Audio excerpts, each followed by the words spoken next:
And my name is Nathan Nottingham. With me today is Jason Rivera. Jason, welcome. As a vetted professional, we are excited to have you on here and to talk about this topic today, which is really about preparing to sell your house. So you're in vetted VA, or you're familiar. Maybe you're a veteran, maybe you're not. You're getting ready to prepare to sell your house, and we want to talk about some of just a couple things to know ahead of time. But first, Okay. why don't you introduce yourself, Jason, and who you are and what you do? All right. Well, I'm Jason Rivera. I'm with the Legacy Realty team here in San Diego.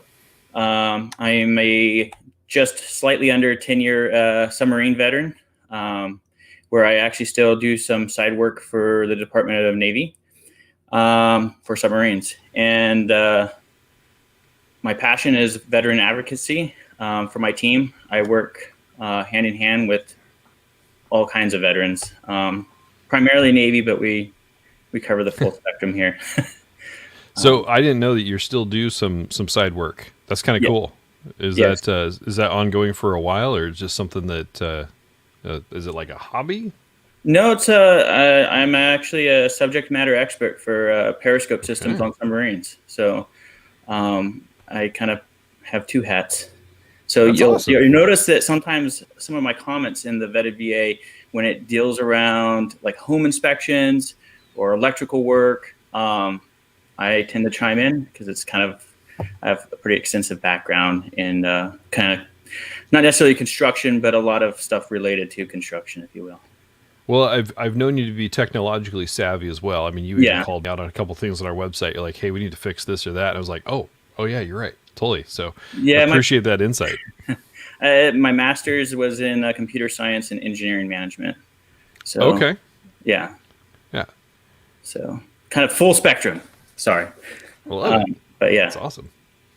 Well, okay, but now in this realm, in this conversation, you are in real estate. So you're licensed. You work out of San Diego, California, primarily, like you said, in the Navy with active duty, with veteran. And we want to talk about selling our house. Like yesterday's conversation was more about being buyer prepared, and we're going to do a lot of these conversations as we go forward.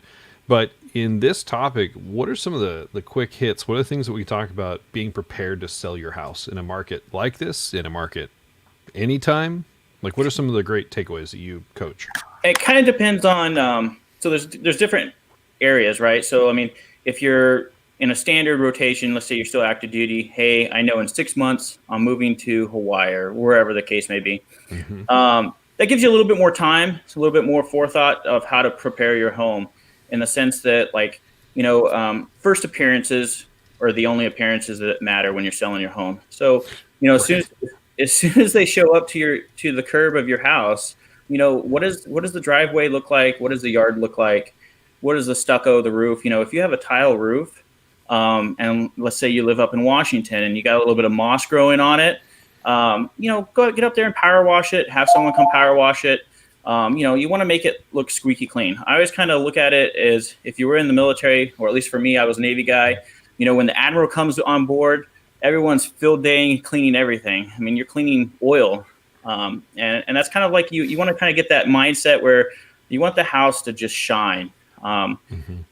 Rake, even if you just have dirt in the yard, rake it. Put some rake grooves in it. It looks better than just kind of a clump of dirt and whatnot, right? Like that. That's still better than just having some dirt that's got a few weeds in it and a little bit of clumps. You want it to look kind of manicured. Okay. Walk through the front door. What's your first appearance? Everyone has a different lifestyle. Some people have a lot of furniture. Some are very minimalist. Hmm. Overall, you want to make your house, regardless if it's 800 square feet or I don't know, 3,000 square feet. You want it to appear large but homey. You want it to make the seller walk in and feel like they can call this place their home. Um, it's okay to have a wall that's got an accent wall. Sometimes those bright colors, they, as a buyer, you typically see 3 to 5 homes a day. Um, Sure. Out of that 3 to 5 homes that you go see for that day, they're going to remember, maybe like, hey, that's the house that had the bright red door or the purple accent wall. But then, you want to make sure the rest of the colors are a little bit more toned down. You don't want the whole house in bright pink, even if that's your favorite color, just to appeal to the majority of the buyers. Um, And these are things that you want to kind of think of further out as you get closer to like what I call Right. picture day. Picture day is one of those days that you want to really make sure the house is super clean. You want to have your windows clean. You want the windows open. You want to make sure all the lights are on. If you have a dark room, you want to lighten Mm-hmm. it up. Maybe get a table light, floor light. You want everything to be very bright because bright makes it look more open, more appealing to buyers. Plus, it helps with photos. Paper towel rolls or toilet paper rolls, make sure they're brand Yeah. new. Your trash cans are emptied and shut. Toilet seats down. Um, it's just So, I mean, what you said is like get it ready for inspection, yeah, right? You exactly. need to be inspection ready, white glove, happy, and well, let's talk about staging, right? You Okay. brought that up a little bit. Is this something that you recommend that houses are staged? Especially, let's take a minute. Like today is the 20. What's the day? No, today's not the 20. It's the 18th of February, Right. 2021. The market is hot, right? It's a seller's market.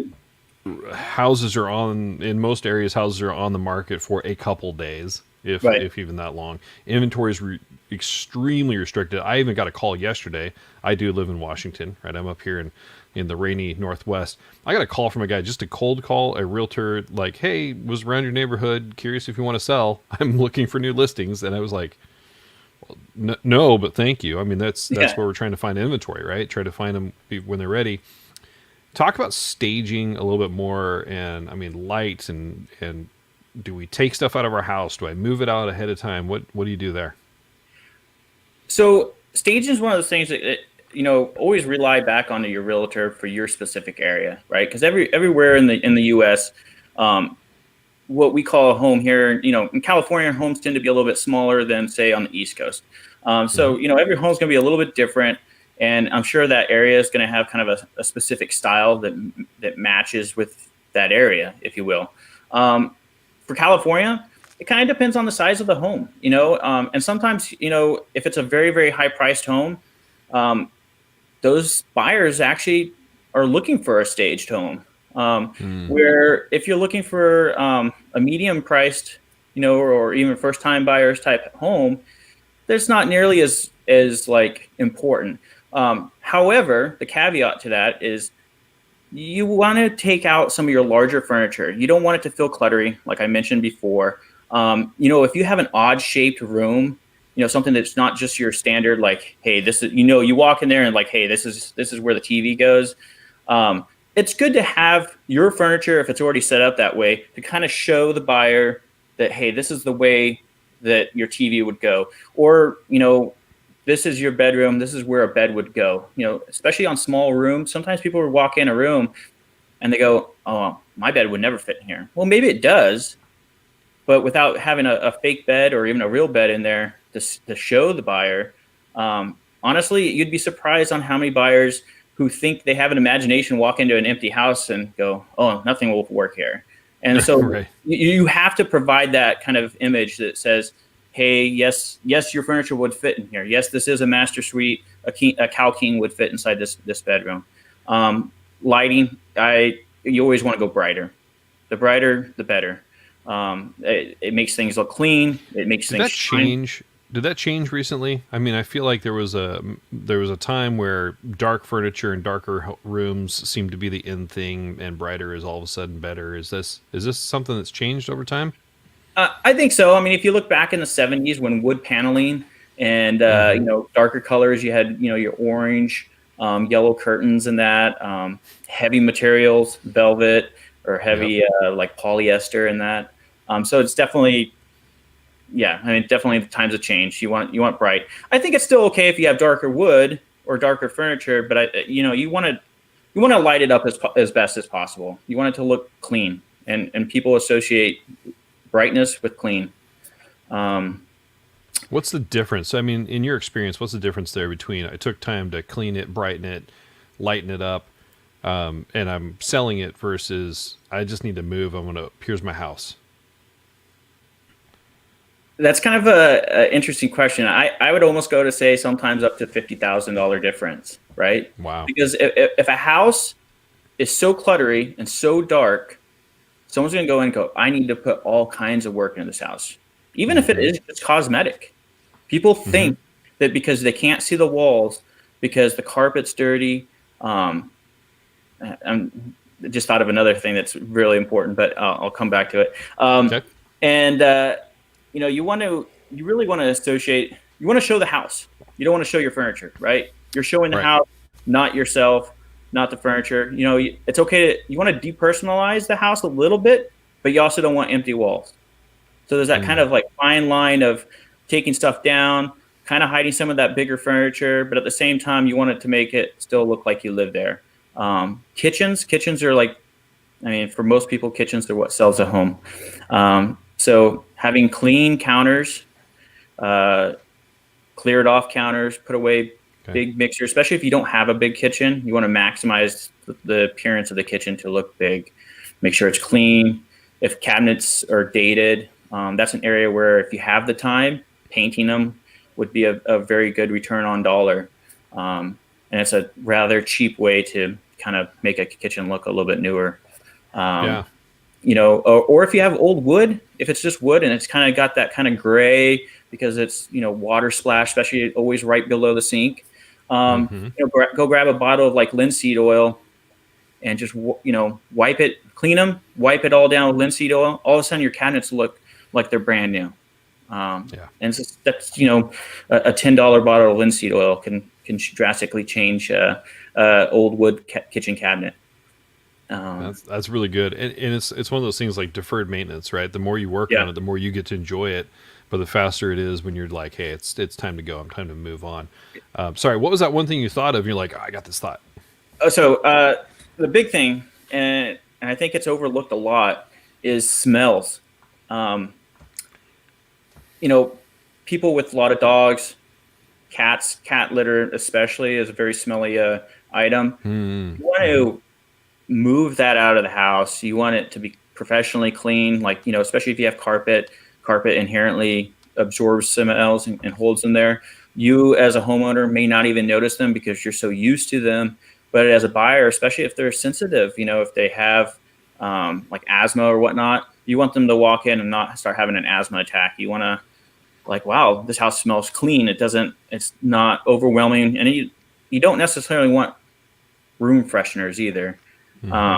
Because those can also create an asthma attack for asthmatics. So you want it to be clean, kind of a neutral smell. One thing, for back when we used to be able to do open houses here in California, that's still a no-no, but in some other states that might be allowed. But, honestly, cooking a sheet of cookies, like chocolate cookies before an open house, people walk in, they smell it. Everyone knows that smell. And it's like, oh, smells like home, walk into the kitchen. That's such a good, it's one of those things, right? When you're listing and you're thinking, I'm going to sell my property. Yeah. Somebody has to be able to imagine that they're going to be here.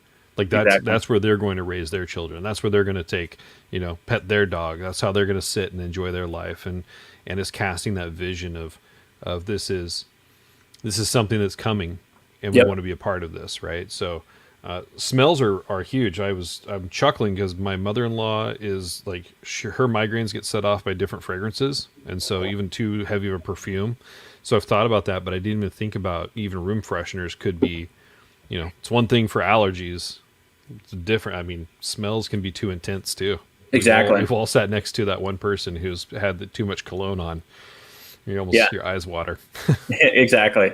Yeah, so trying to neutralize those smells are huge, and I feel like a lot of people, we walk into homes all the time, and it's like, oh wow, like they have a cat, or they smoke, or they have dogs. So we covered kind of the prepping and what that looks like. I want to talk about from your perspective. You've listed your house. You've got some options. Some buyers are making offers. Walk through that. There's a couple things here, right? There's the tactical, how do I accept an offer, read it, and talk to you. And I want you to talk to us like you are our listing realtor, right? You're the one we've chosen to help us sell our house.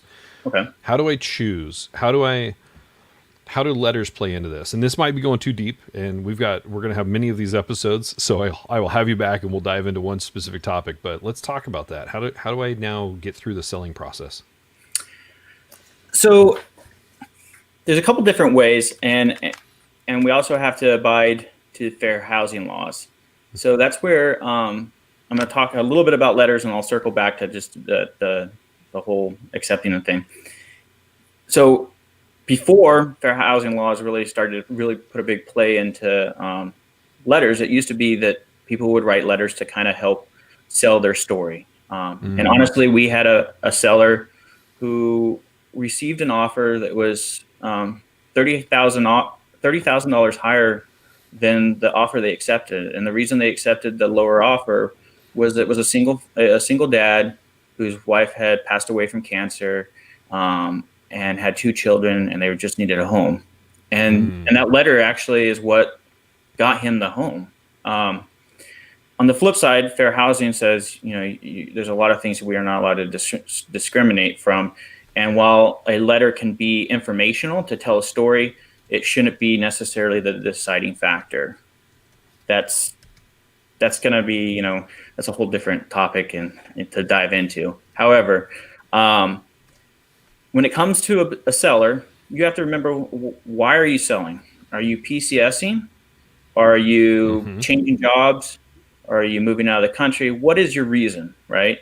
And so when you get offers, your offers, depending on how your selling agent spoke to the buyer's agent, did the it's kind of like this communication, right? Like, I know as a buyer's agent, if I'm gonna market Nathan, and I want to know as a seller, or I want to know from the seller, what is he or she looking to do? Do you need to leave your house in 15 days, or you don't have a time limit, or you need to stay in your house for another 4 months, right?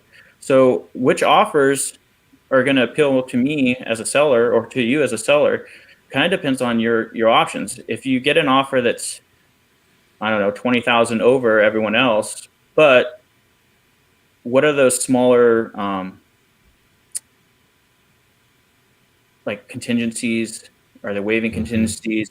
Are they allowing like, there's some appraisals? Are they topping off or not appraisals, but inspections? Are they saying we're not going to request any repairs under 5,000? So unless, like, let's say a slab crack, we're not even going to have a request for repairs. Or is it, I need to get, like, this offer says they're a cash buyer and they can close in 10 days versus someone with a loan. So sometimes everyone wants to go off money, honestly. Like, everyone wants to sell their house for more than what it's probably actually worth. Let's all be real. That's what we all want. We all want that $150,000 over asking price offer. But at the end of the day, the seller has to pick an offer that actually works for them. What's the risk of taking that $150,000 over asking versus someone like a VA buyer who's guaranteed going to show up here? They need a place to live here. They're looking to be here in 15 days. They're willing to pay a little bit over asking, but they're going to, waive, let's say they're going to waive or minimize their inspection period. And the only thing they're having to rely on is their appraisal, right? And we've already did a cross qual, and they're excellent buyers.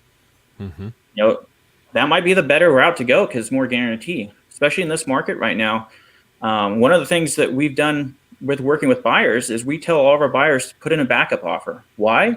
Because there's so many buyers right now backing out of offers.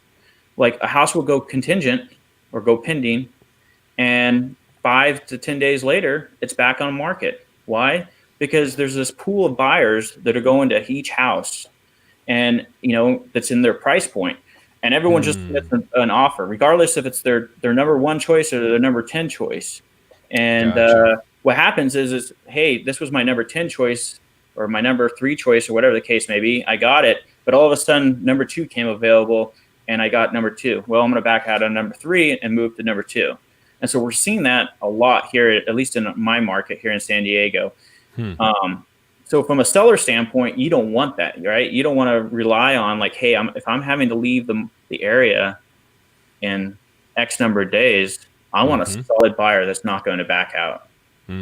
Or the case that they may renegotiate or counter the offer with, like, hey, if you back out, you lose your earnest money deposit. You know, there's Yep. so there's things in place. It comes down to that negotiation period, but ultimately you want the seller and the buyer to kind of come together, and they both want to feel like a win-win. Right. I mean, that's how we like to negotiate. Everyone should feel like a win-win. A win-win-win, right? The art of Yeah. negotiation. You said something that I thought was really really interesting there as well, and that's every seller wants the $150,000 over asking price, right? So this But is the hard thing. Real estate. We've said this a number of times.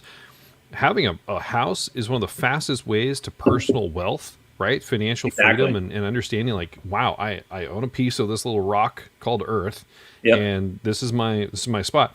So we're emotionally invested. And I'm terrible at this. I've been offered money to sell my, I'm a musician, right? So I have a bass guitar that I've had since 98. I love it. It's a Carvin. And I've had people say, that's a great bass. Would you mind, you want to sell that? I'm like, no, because I'm emotionally tied to it. And I Yeah. imagine the first house I bought came to me randomly. I was working at Starbucks, managing a Starbucks, and the regular customer, Ryan, he walks in, he goes, "Hey, do you and your wife want to buy a house? Because I need to move." I'm like, "What?" And this was 2000. This was 2007, and I thought, so we just kind of fell into it. Did terrible financing. I've learned my lessons, but that's how we got our first house, right? But that first house is where I had my children and made some amazing memories. And when it came time to move for work, and I couldn't let it go, I couldn't sell it.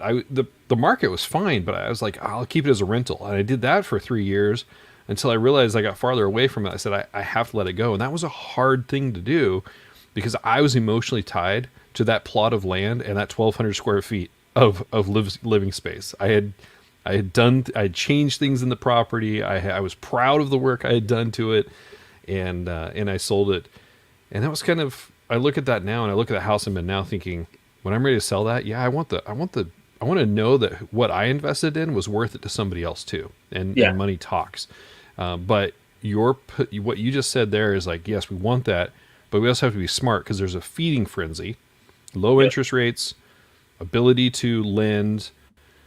There's a feeding frenzy out there. It's a seller's market, but the buyers are just all around, and they're scared of scarcity, right? FOMO is not just a social media thing. The fear of missing out is a real thing, even in buying, and so they're going to put Exactly. in multiple offers, and so you have to hedge your bet as well, just Yep. to not get stuck out there in the proverbial cold of no sale. Yeah. I mean, with That's with good. inventory, I know Washington inventory is super low as well as Hmm. San Diego, and I mean, the buyers, if their price point is, I don't know, let's go 400 to 500,000, and there's only 10 homes in the area you're looking at, there's not enough market inventory to appease everyone else that's looking in that 4 to 500 range. So Yeah. everyone's putting offers on all 10 homes that are in that price point, and hopefully they'll Yeah. get one, because, and especially if the buyers are like a military type family, or someone who just got a job and has to get there within 30 days. There's It's either that or getting into like a 6 month lease, and for some people renting is not a solution at all. Right. Right. I Yeah. mean, you're tying yourself into things, and yeah, it's just Exactly. it's not cool. So a couple takeaways from today that I thought were great. So the staging, the lighting, that's all stuff you need to prepare yourself for, even if you think you're going to be selling in the near future, right? You got to Right. always keep up on those things. Deferred maintenance is an issue. And so that's a good takeaway. But then also, like you said, having backup offers, understanding what an offer means, working with somebody like yourself as the listing agent who's understanding like this offer's coming in and this is what it means to me and this is how I'm gonna deal with it. And I titled this one "Words of Wisdom," before the listing, or words of wisdom as you're Yeah. getting ready to list. Anything else that you would share that you're like, hey, I've run into this. I want our vetted VA members. I want people to understand this is something you need to know when you're getting ready to sell. My last thought, and is it, and you spoke a little bit about this, is that as homeowners, we tend to, if something breaks, let's say the ice maker stops working, um, or we got our home inspection when we first bought the house, right? And we were very nervous, and we're like, oh, we just want the big things fixed. And then we were like, we're going to get to those other small things later on down the road. And then even as we lived in the home for X number of years, we're like, we'll fix that later. We'll get to that. That's just how homeowners are.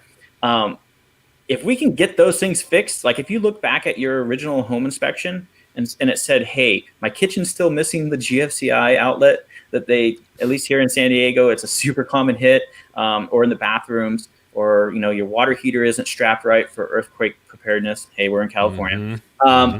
These are all super common hits that you probably had it and you're like, it's not that big of a deal. I was more concerned about, hey, the roof was 35 years old and I wanted a new roof. Right. This is a great time to, hire a handyman, get a contractor out there, bust out a few of those small hits so that when the new buyer comes through, hopefully they're not 35-page list of hits. Hopefully you only have one or two, and that's going to help with the negotiations later down. Do you want to spend $1,000 or give up $1,000 because of some $10 GFCI outlets and missing some strapping on your hot water heater, or do you just want to get it done for $50? So let me ask you this, because I know we're starting to run a little long, but now you just raised another question. I'm going to ask it. When I first bought my house, I had the inspection list, and we did get a lot of negotiations done. But I used that list as kind of a checklist of what I was going to work on in the next few years. Most of it got done. If I'm looking to sell in the near future, but maybe not right now, is it smart money to hire an inspector to come through and inspect my house before I even put it on the market? So this is kind of one of those things that's a little bit dependent upon your state and how they do real estate. I'm not 100% familiar with which states work this way, but there are some states that before you even put an offer on, the buyer does a home inspection. And I think if you're in that state, I think as a seller, it would be probably definitely beneficial for you to do a home inspection beforehand, because it's just like, hey, here it is. It's 500, or for my area anyway, it's on average between about $300 to $600, let's just say, to give depending on your square footage. And it's just like, hey, I'm already laying out all the negotiation terms right now, or hey, I've laid them out and I've already fixed half of them.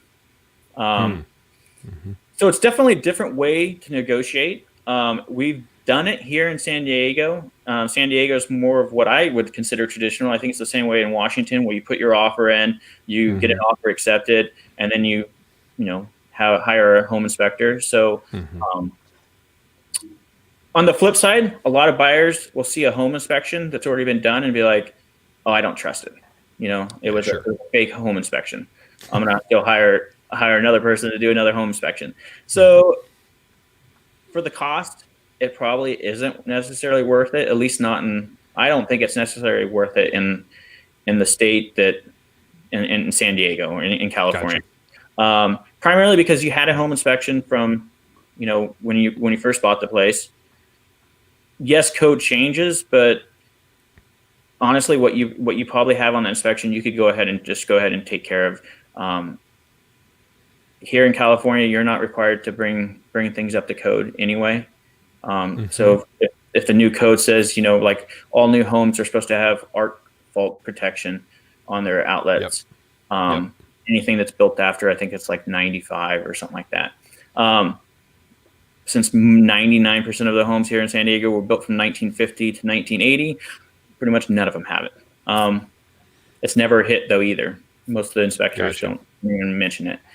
So that's kind of where it's kind of dependent upon your area. It's also probably a little bit dependent upon your house. If your house if you know that you are living in a home that just has a horrendous amount of maintenance that hasn't been done, maybe it is worth doing it just to say, hey, we're going to take care of this section upon close of escrow with this amount of allotted funds in escrow. So it's a whole negotiation aspect. And it's really going to be. It would be worth it. It would be worth it to have that discussion with my listing agent for sure. Exactly. Probably. I was going to say your listing agent to have that discussion and to kind of determine what would be the best route to go. Gotcha. Well, I really appreciate it, man. Some really good wisdom and insight. What I'm going to make sure to do is we'll tag you in this video so that any comments that come in, you'll be alerted to as well. I appreciate you being a moderator for Vetted VA. You went through all the testing. All of our vetted professionals and Vetted VA go through the testing before they're allowed to be on the map on vettedva.com, before they're actually moderating. And you flew through it as a realtor. You went through the entire handbook testing, and I was really impressed. So well done. It is one heck of a test too. Let me tell you, as a realtor, going through what mortgage lenders do, is quite difficult. But thank you. But I love that now we're all talking the same language. I'm going to leave this one. We got a message last night. I got a message from somebody in Vetted VA who was like, "Hey, I'm looking to sell my house and buy another one. And here's my COE, my certificate of eligibility. I don't understand what it means." One of the takeaways from that conversation that I will share with anybody: if you're thinking about selling your house and then buying another one, and you're going to use your VA loan, which you can do, you need to make sure that your certificate is your entitlement is kind of brought back up to full. And sometimes that takes a quick phone call at the sale or to prepare with the regional loan center ahead of time. So talk to your loan officer about the new purchase, but there are steps that even a seller should take just to make sure that that nothing holds back the close and the purchase in that 24-hour period or whatever it's going to be. So anyway, last thoughts. Appreciate it, Jason. Thank you so much. And if anybody wants to reach you, vettedva.com, click the California state, and they're going to find all your contact info right there on that state down in San Diego. Great talking to you, Nathan. Thank you, sir. All the best. We'll talk to you later. Sounds good. Bye.